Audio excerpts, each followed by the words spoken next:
Politics and sport. It's often argued the two should never mix, but throughout history, major sporting events have been used as a platform for political protest. The Moscow Olympics of 1980 were hit by a United States-led boycott over the Soviet invasion of Afghanistan, and the Soviet bloc responded by staying away from the LA Games 4 years later. Closer to home, at Edinburgh's Commonwealth Games in 1986, half of the nations eligible to compete pulled out due to Britain's continued trade with apartheid South Africa. Now it's anti-gay discrimination that's on the agenda. Britain's Stephen Fry recently called for a boycott of Russia's Sochi Winter Olympics in February, after athletes were warned they could face fines and even deportation for homosexual behaviour. At last week's World Athletics Championships held in Moscow, one Swedish competitor painted her nails with rainbow colours in solidarity with Russia's gay community. Then, controversy over a kiss.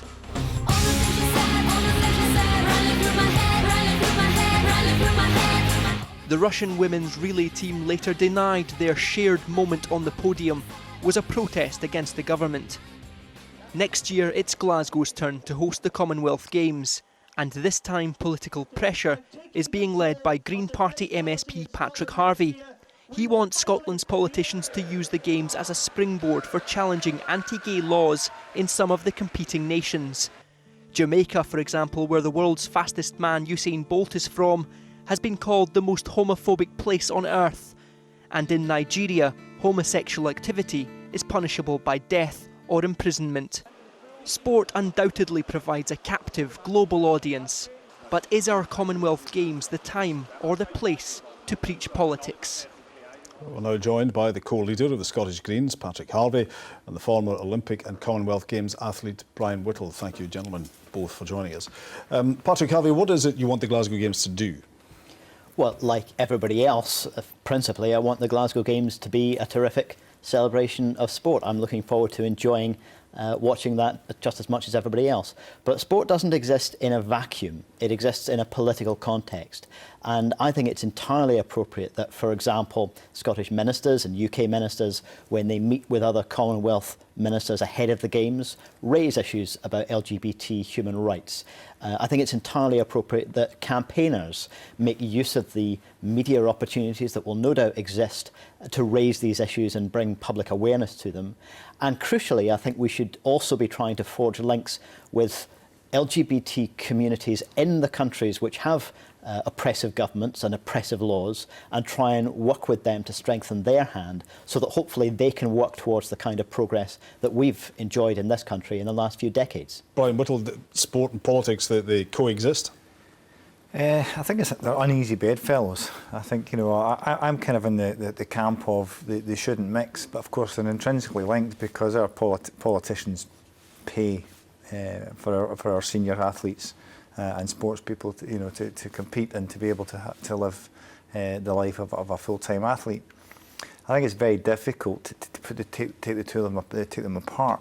And of course, athletes themselves in the past have used the forum to like, as we saw the Black Power with Tommy Smith, etc. But I just think it's not appropriate for government to use sporting events to politicise, other countries, failings, etc. Because sport transcends colour, creed, and religion. You were at the 1986 Commonwealth Yes, Games, as we heard there. Half the nations didn't compete because of the UK's trade links with South Africa, apartheid South Africa. What impact did that have on it as a sporting event? I've got to be honest with you, not a huge amount in terms of a spectacle. Obviously, some of the events were diluted. Wish mine had been diluted a little bit more, but unfortunately mine wasn't. But I mean, some of the events were diluted, no doubt. But as a spectacle for the people watching it, not a huge amount. And I've got to be honest with you, I'm sure everybody watching that event wasn't thinking about the countries that weren't there. So I think politicians do use it, and I think they use sport as a way of politicising their own agendas. I think it's very dangerous. Is that what you're doing, Patrick Harvie? You're politicising it, using it to politicise your agenda? Well, I mean, that's one way of putting it, that there are different ways of interpreting this. I think the examples of the way sport was used to target apartheid South Africa is probably a very good one. You know, I hope that very few people these days would think there was something wrong with that, or that it would have been appropriate for the Commonwealth Games to allow South Africa to participate when they were in the Commonwealth, but refused to have racially integrated teams. Before South Africa left the Commonwealth, it was not allowed to participate in the Games in the early part of the 20th century because of that racist policy. I would hope that in hindsight we see there are really positive and constructive ways of using the political context in which sport exists to achieve social progress. And it doesn't need to disrupt the sport or detract from it in any way at all. Is there not an issue, though, that specifically you're talking about equality issues and gay rights issues, but there's also so many other political issues around women's rights, for example. Is there not a danger that these events might be swamped by just a whole range of political issues and therefore keep it apart? Well, I think many people will want to raise issues with other aspects of the ethical context of the Games. For example, the fact that Atos is a sponsor of the Commonwealth Games is very, very controversial given their role in some of the brutal decisions that have been made in relation to the welfare system in this country. There'll be other aspects as well about the human rights records of a range of countries. So how do you pin something down? Do they, as I say, not end up swamping the event if you focus on all these different things? Well, I think we should, like any other aspect of our political and cultural life, allow people to campaign on the issues that are dear to their hearts. At the moment, there is a particular concern around discrimination, prejudice and state and cultural violence that's being inflicted on lesbian, gay, bisexual and transgender people, including a very strong majority of Commonwealth countries which still criminalise people for their sexuality.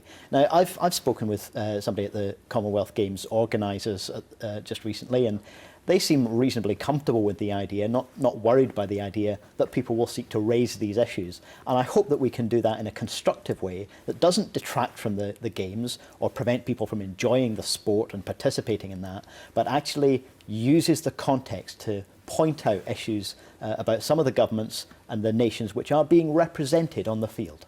Brian, you don't want politicians involved particularly. What about, and we saw some examples there, the Black Power salutes, etc. What about athletes taking some stance on their own? Do you have an issue with that? Not really. I think, you know, people have got I'm uncomfortable with it, to be honest, but you can't stop that. And I think you've kind of demonstrated why politicians shouldn't get involved in sport by bringing up Atos as a sponsor. Atos have got nothing to do with any decision making in the welfare state. They implement the decision of the government. They have a contract to implement the decision of the government. They don't have any decision making, so it's not Atos. They have a decision about whether they would take part in that kind of business. Well, time is, I take your point, and time is unfortunately running out to explore that one in too much detail. But the principle of athletes themselves, very briefly. I mean, I do think they should stay away from, both sides should stay away from that. And it should just be a purely sporting event. Yeah, because I say sport transcends colour, creed and religion. Surely we wouldn't disrespect now the civil rights protest that we saw a clip of there. What we should be disrespecting is the previous decision of the International Olympic Committee to allow Nazi salutes. Well, what we can do, I'll tell you what we can just answer that very briefly. We'll need to leave it there. Okay. Why don't we just then impose all of our laws on the whole of the Commonwealth then? If they don't agree with us, they don't get to the Commonwealth. I'm not talking about imposing anything. I'm talking about raising issues, campaigning in as constructive a way as we can. We'll need to leave it there, gentlemen. Thanks very much.